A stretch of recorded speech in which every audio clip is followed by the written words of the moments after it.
Poursuivons notre voyage, l'histoire de l'optimisme et du phare, ou optimisme, l'histoire du phare. La dernière fois, rappelez-vous, nous avons regardé sur quel fondement reposait ce phare. Il était dans sa réalité. Eh bien, regardez-le à nouveau, ce phare. Regardez le nombre d'étages. Il en a 6, celui-ci, je crois. Combien de temps a-t-il fallu pour que chacun de ces étages se construise? Combien de temps a-t-il fallu pour que le phare en arrive à son sommet? Cela a pris des dizaines d'années. Eh bien, l'optimiste sait qu'il faut donner du temps au temps. Il faut accorder au temps toute sa valeur. Est-ce qu'un homme se construit en 3 ans, en 5 ans? Parfois, les projets sont longs à se construire aussi. Et les phares sont très longs, mais ils tiennent très longtemps.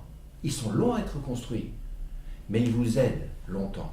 Eh bien, c'est ça l'optimisme. C'est ça être optimiste. Regardez ce phare et faites comme lui. Donnez à vos équipes tout le temps nécessaire pour accomplir leurs projets. Ça ne veut absolument pas dire que ce qui doit être fait en 4 jours va être fait en 3 mois, en aucun cas.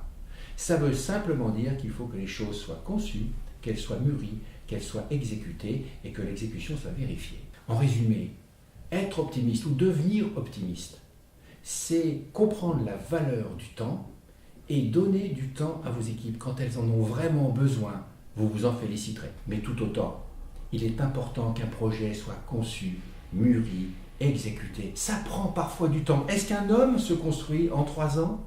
Est-ce qu'un phare se construit en 3 ans? L'optimisme, devenir optimiste, vraiment, profondément, avoir l'optimisme ancré en vous, c'est savoir qu'il y a des projets qui se traitent rapidement, certes, et qu'il y a aussi d'autres projets, d'autres aventures qui prennent du temps. Je vous souhaite une semaine pleine de peps, avec l'air marin, l'iode qui sent bon, qui vous donne la pêche, du peps, de la confiance. Et je vous dis, rendez-vous dans le bateau du capitaine Udry dès lundi prochain pour une nouvelle solution du lundi. Vive l'optimisme!